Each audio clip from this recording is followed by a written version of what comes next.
just as a brief introduction, just to say that we've, admired Raed's work for many years and worked with him for several years.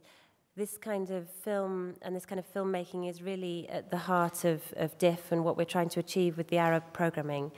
Because Raed's voice as a documentary filmmaker is really highly original and very much kind of rooted in this part of the world, but travels very easily as well and can be read by many different audiences all over the world. You said that you wouldn't categorize this film. It is not a documentary. It is not a fictional film, a fiction film.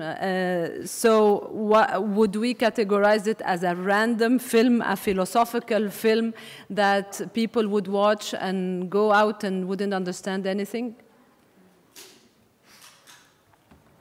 يعني أنا صحيح بآمن بالحرية بشكل. I believe in absolute freedom. Freedom is not only liberalization of the occupation. I do call for the freedom of the human being, at least the freedom to dream. This does not mean that I do not respect the viewer.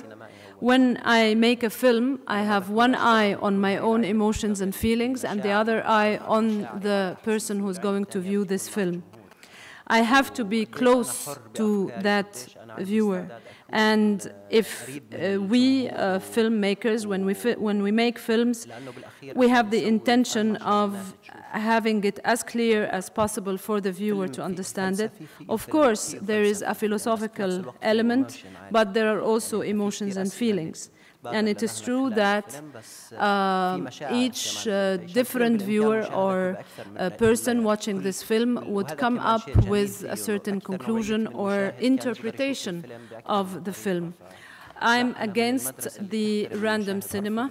I do admit that I have my own ego. However, I do respect the other people. وقفت بالفيلم على الكرسي من كتر ما عندي إيجو، بس أنا بحترم الآخر حتى لو بيختلف عني.